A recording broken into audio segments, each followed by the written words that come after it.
retail. You have trends in resale. So now we've got trends and micro trends in retail and trends and micro trends in resale. And they're not always the same. Yeah, it's and crazy. cool girls may be doing it in the retail, maybe doing it in the resale. But at the end of the day, there's a lot going on. We're getting a lot of information about what we should be wearing. When you have it clearly identified as your capsule, then you are less tempted to really get outside of that and go and start grabbing all those trends. The Intentional Wardrobe Movement, TIWM, stands for T, take back your style. I, intentionally shop. W, wear it, work it, or wave goodbye. And M, matter. And you can check out more details in our description. Hi, I'm Brandy. Hi, I'm Sam. And we are here with the Intentional Wardrobe Movement. Today, our episode is going to be examining to capsule or not capsule. That is the question. So we're going to analyze a couple of questions regarding this to really get us down to the bare bones answer of whether or not this is something that you should be implementing in your everyday life towards your goals of having a more sustainable wardrobe. So first, we're going to talk about what is it? What is a capsule? What is a capsule wardrobe? And ask really good questions around, have you tried it? Next, we're going to discuss, is there an exact number of items that you should have in your closet to create this capsule wardrobe? Also, what are the benefits? What are the challenges? And finally, we will come up with some creative ways to implement this concept of a capsule wardrobe so that it can be part of your everyday fashion sense. All right. Let's dig in. Okay, so let's talk about what is it? What is a capsule wardrobe to you? So a capsule wardrobe is a collection of clothing and accessories that you can mix and match for, to make different outfits. But yes. I kind of have a caveat to that. Oh, okay. All right. I do, and this kind of goes on for later, but I do feel like you can have certain capsules for different parts of your life. Okay. I love that. Which I do.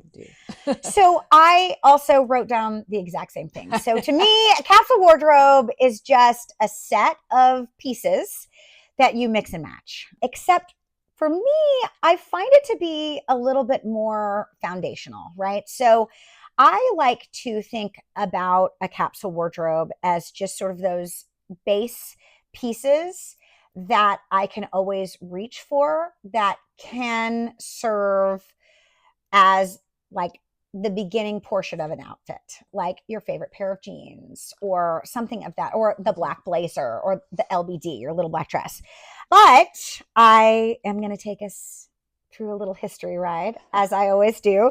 Ultimately, in the 1970s, it was Susie Faux, owner of a London-based boutique called Wardrobe, that coined the term capsule wardrobe. I did read that. Did you read that? Yes. Okay. Yeah. So it really, it's European. It's all the rage. But really, same thing. She said it, staple items that you can mix and match. But did you read how many Susie suggested that we use? I don't know if I did. I think I tend to ignore all the numbers for capsule wardrobes because I find them very exhausting. They are so exhausting. But I'm going to just share this knowledge because when I saw this, I was like, wow, just on the handbags, I think I would really struggle. But here's what Susie in the 1970s originally said. 2 pairs of trousers. A dress. That is one dress, y'all. Dress. Or a skirt. That is an or. That's an either or, dress or skirt. A jacket. A coat. A knit, 2 pairs of shoes, and 2 handbags. Okay, that's like minimalism. I mean, that goes anyway. So obviously, 1970s came and went, and it wasn't until 1985 that we saw this whole capsule wardrobe come into the mainstream here in America. And I have to say, it was Donna Karan with speaking of minimalism, she introduced something called 7 Easy Pieces Capsule Collection.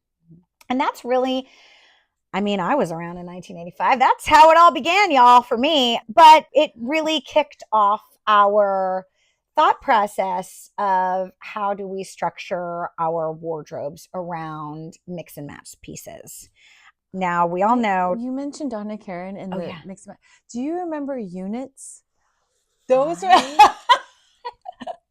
I have to say, I actually went down a rabbit hole here, and I looked for units because I was like, how do I get me some more units? Oh my gosh, I love this. You could wear the belts as a tube top. Oh, I mean, like they units was my jam. I have to tell you. Oh, I am so with you on the units. Okay, yeah, units was great, and it is funny because when I did look to see whatever happened to that, it was a woman-owned business, and I think she sold it to some corporation. And I think at that point, it was a larger corporation.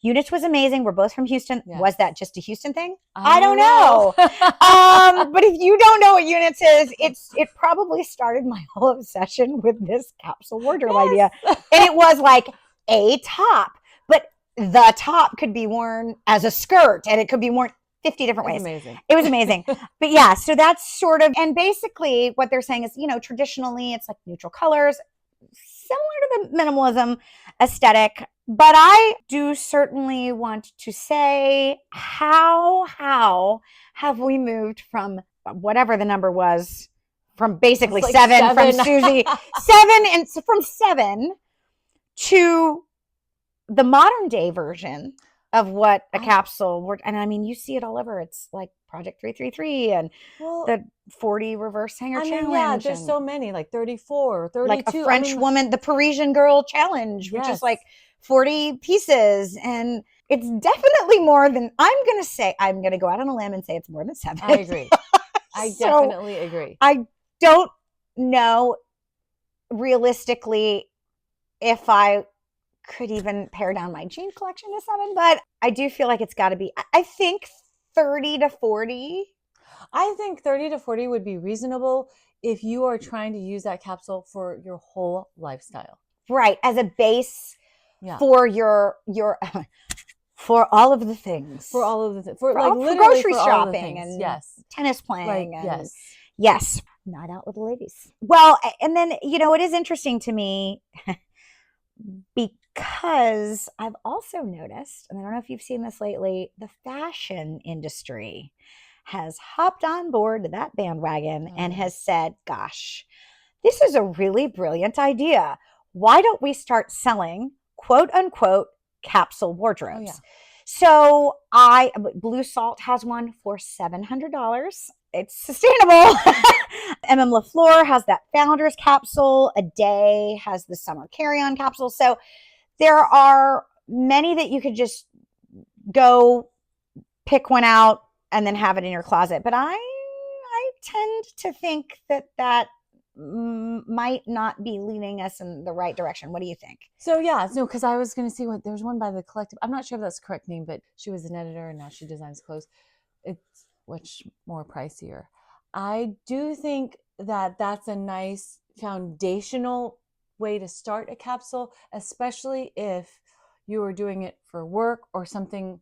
But honestly, if you are varied in your lifestyle, I don't think it's going to work. I mean, I just don't. I don't think so either. And I think it's going to be a big fiscal responsibility for you. You're going to spend a lot of money to get all these quote unquote pieces, because at the end of the day, they've always said denim jacket. Here in North Texas, it is either 120 degrees outside or we have no power. The Texas power grid has failed and it's like -2. So, I have never found a use for that. The quote unquote denim jacket that everybody's supposed to have, that's not part of me and my lifestyle in my current situation, my capsule. So I think having it predetermined for you is going to be tough. I feel like a capsule wardrobe should be determined by each person, because what you might find foundational, I may not. Like everyone says the denim jacket.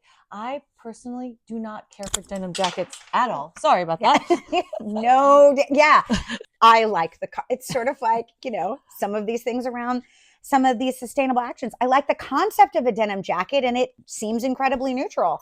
I use denim jeans or a denim skirt, but you have to factor in age and lifestyle and body type. And there's a lot that can be said and about even your style identity. So like I did do an example with a capsule wardrobe, and I put in a denim jacket just to see, but I wore it as a top. So that's the thing. I feel like if it doesn't go with how your aesthetics, it's not going to work. It's not going to work. Yeah. So I would definitely steer folks away. I mean, I do offer this concept of finding your foundational pieces. I mean, this is why working with someone is a good idea, because if you're standing in your closet and you're like, there's a lot already in there, I don't really know, identifying those pieces is great. Yes. And that's where I felt like the 40 hanger challenge, where you turn your hangers around and you identify those 40 pieces, that was sort of fun for me, but it can get somewhat overwhelming. But I do agree with you.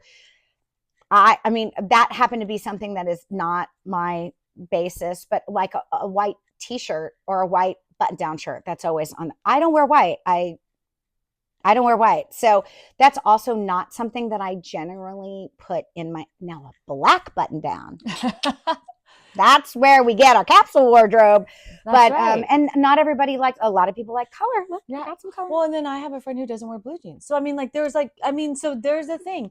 Yes. So that's why I feel like it's hard whenever you say, these are the must-have pieces for the season. It doesn't always work with everyone. And so I've done a lot of those shopping things and tried to get the list, and it didn't work for me, and I realize why now. I agree. So, okay, so let's run down a couple of the benefits. I mean, what do you see as being a positive, even if we loosely categorize it as, let's say, we're not going to put it, but 40-ish. Like, how does that make you feel? Okay, well, so I do feel like there are a lot of great benefits for a capsule wardrobe. I kind of teach about this in my program, but number one, we all know who Steve Jobs is, and he used a capsule wardrobe to help decrease his decision fatigue.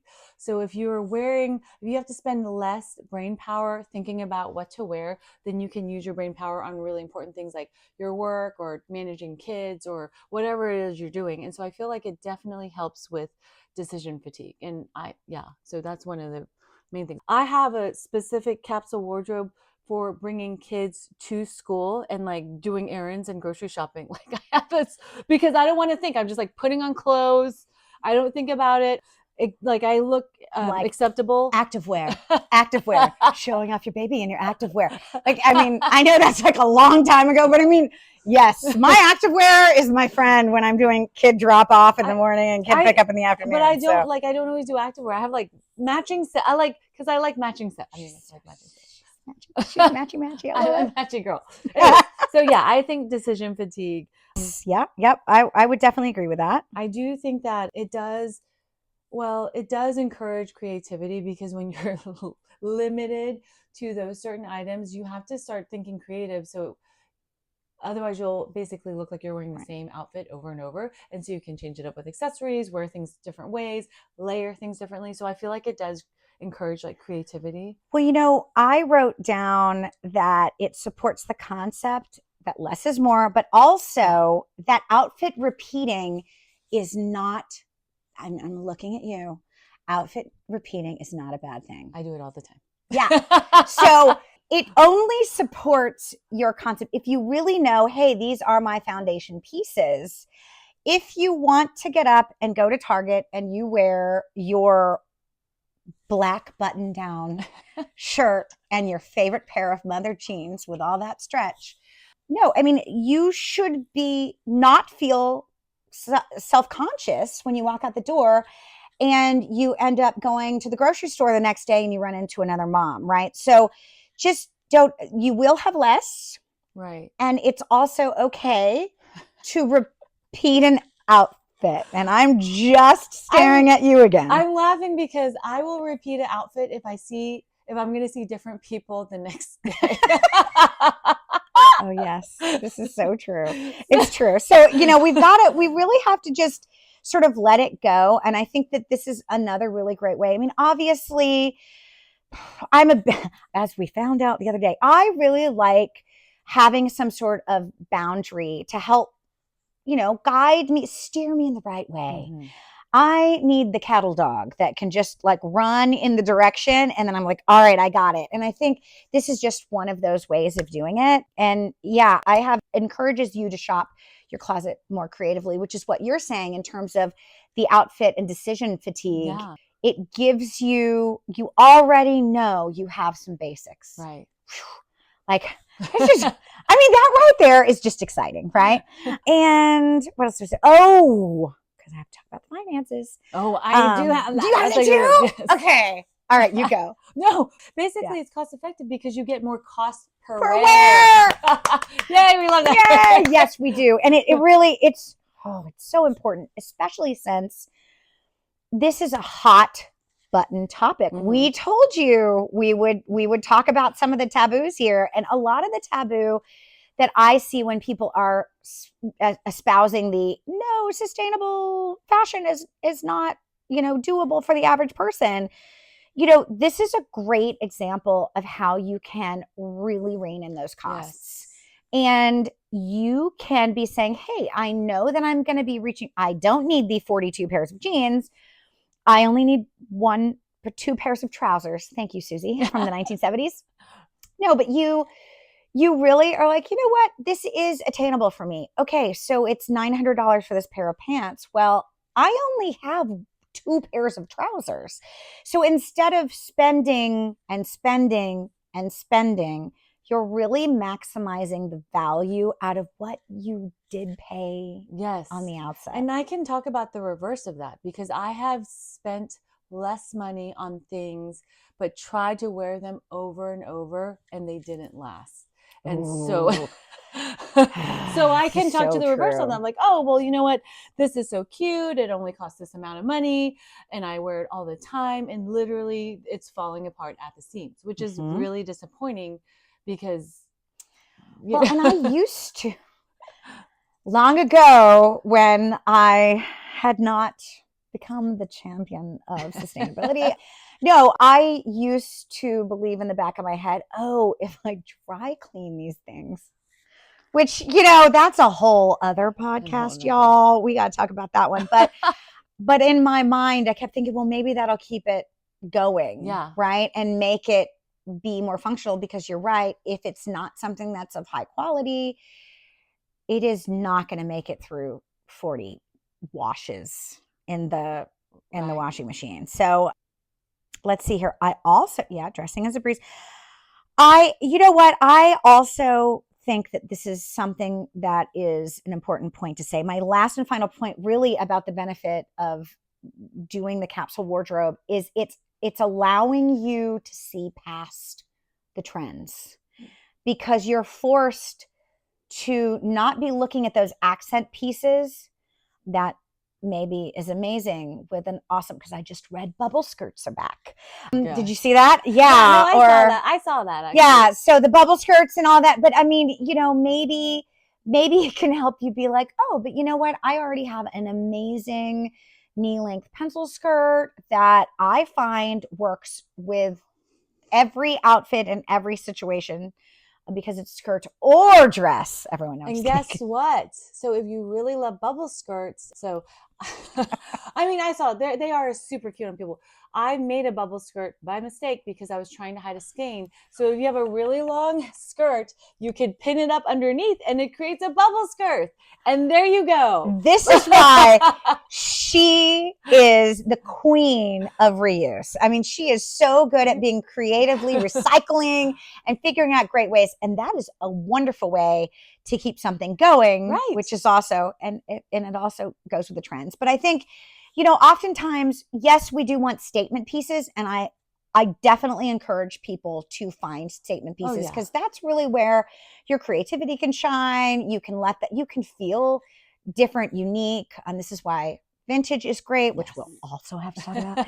But really and truly, it helps you get out we're so stuck in this trend cycle, which used to be back in the olden days, in the 90s and the 80s when we were growing up. We used to have those 4 seasons. My gosh, when I was working at the Real, you don't just have trends in retail, you have trends in resale.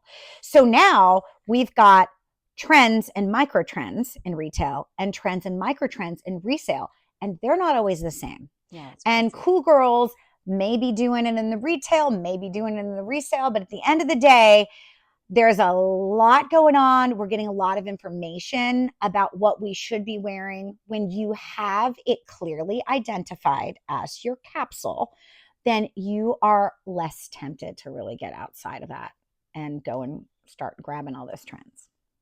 Yes.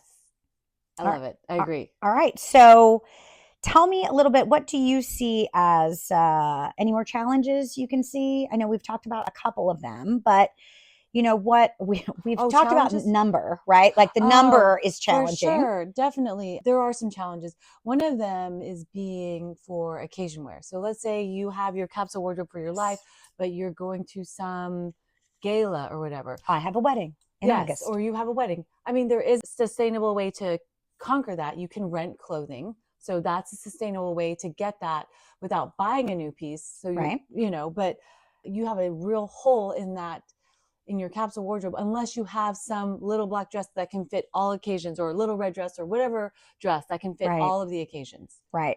That's true. You know, it's restricting in amount of combinations and special occasion. I have that too.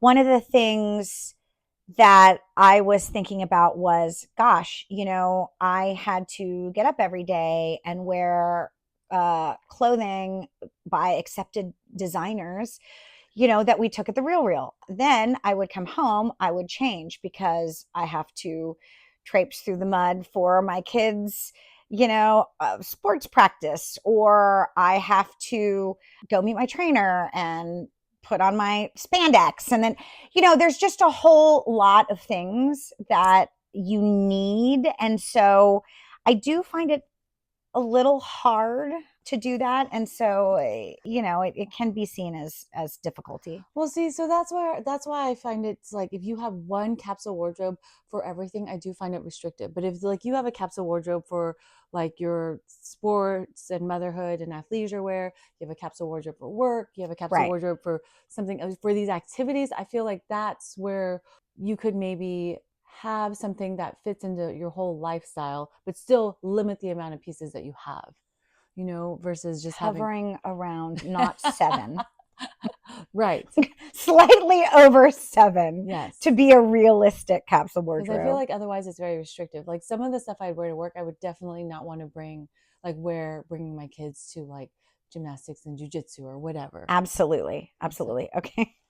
You're going to laugh at the last thing that I wrote here as a challenge. But hey, as a mom, as a wife, as someone who works full time, wearing less, you know, it does mean, I mean, I have to clean it more often, right? Because I have to wear it more. I'm not wearing it less. See, already in my mind, I'm like, oh, laundry. Oh, yeah. I think the mountains of laundry are very high in my home. And so I'm a little scared that because it's really not the washing. It's the taking it out of the dryer. It's the folding, it's the hanging up, it's the ironing, and then putting it away in the closets.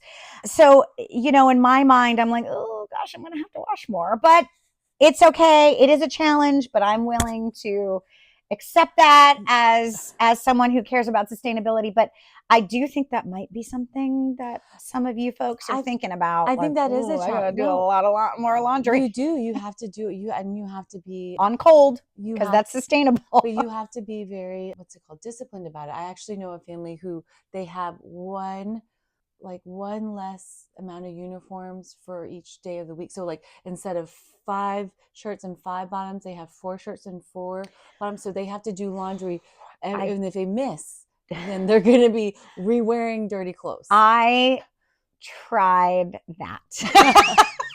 Let's talk about the challenge. The challenge between children and adults. Big difference. Yeah, I tried that. I also know what another family didn't work. I ended up buying 5 uniforms. That was just tough. With my own stuff, maybe. With kids, that's a hard one. Yeah. That's probably another whole topic. I know another family who only runs the washing machine once a week.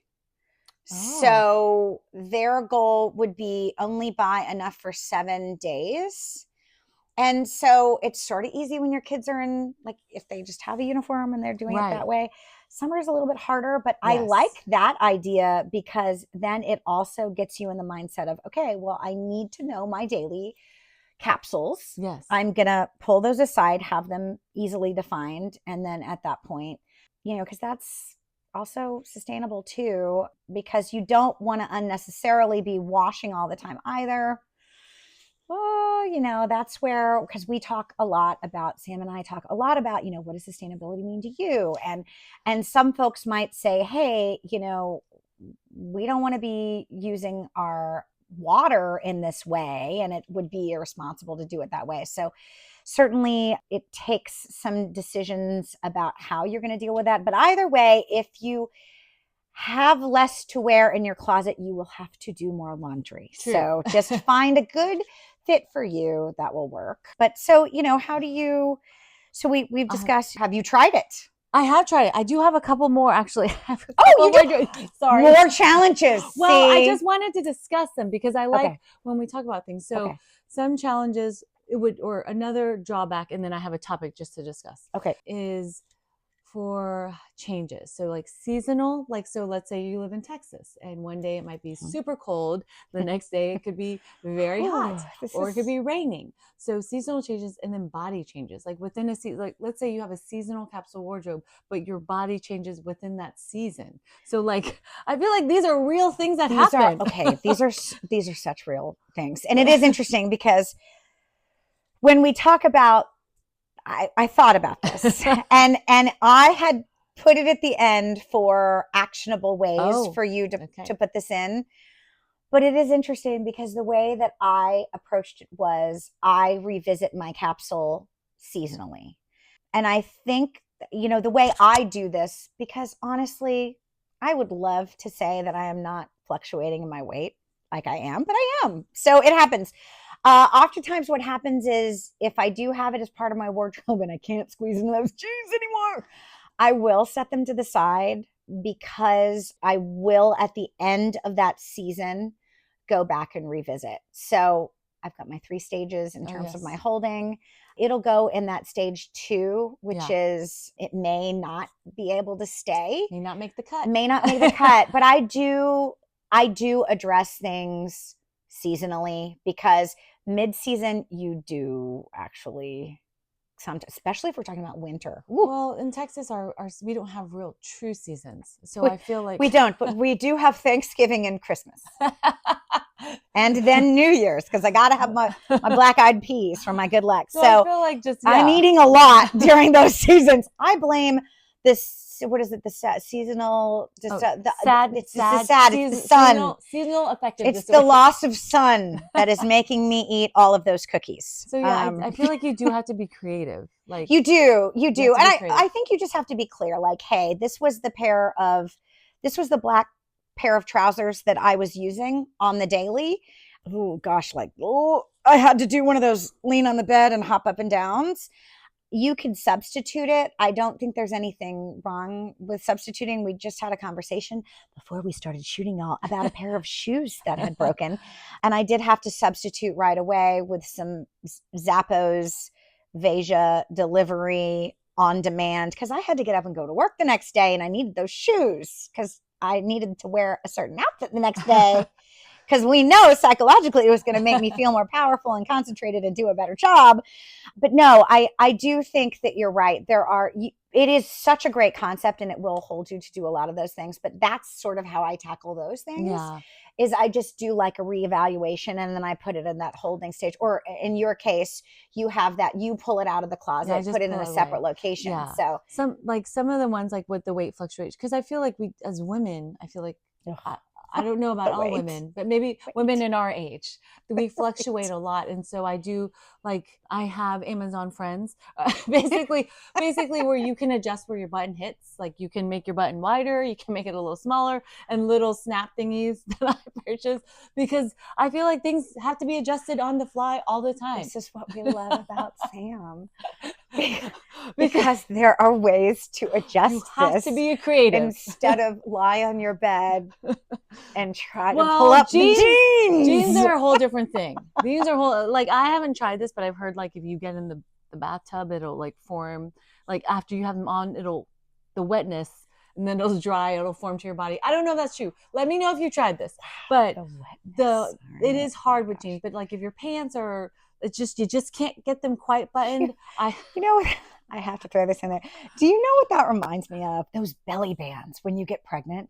Oh yeah. When I got pregnant the first time, I was like, "Ooh, first time. I don't know. I don't want to tell anyone." I was going to work, and I remember I was squeezing into these pants. I was working in New York City at the time, and I was trying not to look casual, but I really couldn't fit in anything. And so they had this concept of a belly band, and so I threw it over a pair of army green cargos, and I rolled into work on 6th Avenue in Manhattan. And I remember my boss was like, what are you wearing? And I had to belly band it because I couldn't close the pants. I need belly bands there you go. That's how we're going to keep, that is a practical way. I'm just going to go online, order myself some of those belly bands, and it'll keep my capsule wardrobe going through I don't have to move it to the number 2. Just keep it going. Just keep going. So, okay, that is a practical tip. I like that. That you heard it from Sam first. Heard it first here. No, we did that. Yeah, they're just like, just be creative. That's just be creative. Oh yeah, but one thing a topic I wanted to bring up regarding this that could be a drawback is, in some cultures, a diverse wardrobe is considered a status symbol. So for example, if we're wearing these certain things over and over. But this is where I said so proudly that re-wearing. Be a proud We outfit have to let that stigma go. And I would say that, speaking culturally, I think here in the US, we do still have a lot of that stigma. And, I don't think social media has helped us let that go. It's only compounded that fear of, oh my gosh, I wore this yesterday. Somebody's going to notice me while I'm walking the dog. We have to move beyond it. And wouldn't it be so amazing if we changed that societal norm to say outfit repeating is amazing? Yeah. Like, go you. You should get a discount. Yeah. You should get a discount. No, I do feel like life. There has been like a trend towards that, because I've even seen on social media where this celebrity wore this dress then, and then she wore it again this year. And I love that. Oh, that is really nice. Normally they do it with like the Met Gala, where it's like in the 1990s, Nicole Kidman wore this dress but sometimes I think they're doing that just to show like, hey, 10 years later, I can still fit in this dress. Oh. Which I don't know about that, but you have seen the same dress in 1 year, because that is not necessarily in the same year. That's a tough one. I'm sending it out to the world. We welcome your opinions. I would love for all of our celebrity watchers and viewers right now to raise a hand, and when they go on their next Bravo TV show or their next red carpet, to rewear in the same year. That would be really great. Yeah, I really like that. I haven't seen the same year. I mean, I've seen years apart. Yeah, I feel like we should have a petition for that. Anyway, that would be a good one. Yeah, outfit repeating is okay. Well, one of the things that I was thinking about in terms of how do we make this more practical, right? I thought, ultimately it gives you the ability to say, you know what, it is going to be practical because I'm going to figure out what I rewear, turning those hangers. But I don't know if you guys have ever done this before, but it's really, really eye-opening when You either live out of your laundry basket so that you really, that's another way. That's the easier way. If you just never take it out of the laundry basket and then you set it in your wardrobe somewhere and you're like chilling in your closet, like, oh, look, these are the 80 things I don't use, but those things, I wear them all the time, right? Or when you put them, when you're getting them out of the dryer or off your clothesline or whatever, and you're putting them in your closet, you just put it in a different colored hanger or the opposite direction, or even in a different location so that you can visually see all of these things. And then at that point, if you're really struggling with like, oh, what should my capsule be? But I love these 12 pairs of, shorts. I have worked really hard. You said, have we ever put this in practice? I did actually put this in practice with my summer wardrobe because I went through a bit of a change, a bit of a career change where I was going in home mostly at the Real. And then once I left, and I'm doing a lot of things virtually, I'm still meeting with clients one-on-one in person in the DFW area. But when I am speaking with people virtually, I realized that, wow, my wardrobe is very different. So my capsule had to change a bit. So if you go through a life change, that's a perfect example of that. And as women, I feel like we're always going through a life change. But I actually realized, and this was life-changing to me, I only need 4 pairs of shorts. And I live in Texas. And I was like, how can I live off of 4 pairs of shorts? I lost some weight. And I was like, oh no, I only have 4 pairs of shorts that fit me. But holding true to my sustainable minimalism, capsule wardrobe roots, I said, I'm not going to buy any more shorts. I just want to see how this goes. And you know what?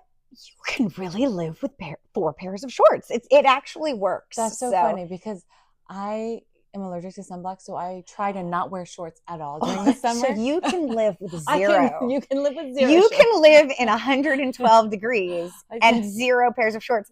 I took... Oh, that's where the capsule wardrobe number is a little fluctuating. Depending on your needs. Yeah, but I have been, and I love the shorts. And here's what I have to say about it. Where's the positive out of all of this? The reality is, I love the shorts that I'm wearing. Like, they look great on me and they make me feel good. See? As opposed to me with the 15 other pairs of shorts. I used to think, I have to have a whole bunch because we sweat a lot in Texas. It's just really hot. And I used to think, because I sweat, I just have to change. But I was like, no, I only have 4 pairs of shorts that fit. So guess what happens? They're shorts. There's not a lot of material in there. And it's totally fine. You don't have to change shorts 3 times a day. So that's an example of me like really applying it to my everyday life. And it's been a pretty good experience for me. So go summer wardrobe.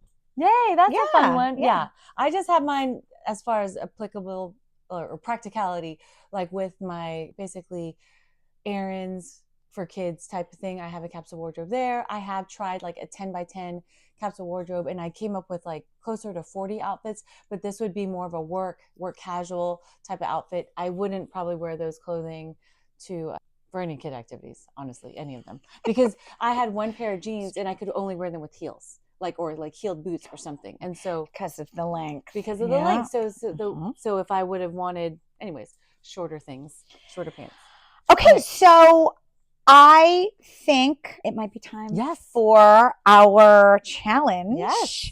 Because you know that the intentional wardrobe movement, we always want to leave you with a challenge so that you can really get out there and take what we say and make it actionable on your journey up that mountain to sustainability. So today we are tasking you with finding 15 foundational staples in your wardrobe. And we want to task you with wearing those 15 pieces and only those 15 pieces within the next 2 weeks. Now, we have a couple of caveats on this because we talked about it. We want to make this feel not so restrictive, right? And something that is approachable. So if you feel like this, just sticking to those 15 pieces, doing what Sam did here and really get creative and styling those to come up with amazing outfits for 2 weeks. It's 14 days. She said 40. You can do it. And I did it with 10 pieces. And she did it with 10. And you've got 15. So you can just stick to those. But we're we're going to open up that door just a little bit so that you don't feel so restrained by this. And we're going to say, you know what? If you need to go shop your closet and add shop your closet. Shop your closet, that's sustainable, then it's okay to do that too. But as long as we're identifying those 15 pieces and we're committing to a good 2 weeks of just working with those, we really want to see you guys make this work for you. Start out by either removing those items, putting them in a separate area like Sam does. Yeah, like you can have a little rack or she sometimes pulls them out of the room just so that she can visually see them. I like to put mine within the closet, just sort of to the side in staging area number 2. But this will give you an opportunity to have it visible and make it feel approachable and easy every single day. Yes. Yay. I have some details on the Style of Sam blog if you want to check that out, on the 10, like breakdown of the 10 pieces too. Yeah, absolutely. Go check it out. Okay. Thank you so much. Thank you so much. Cheers to a conscious closet. Bye. Bye.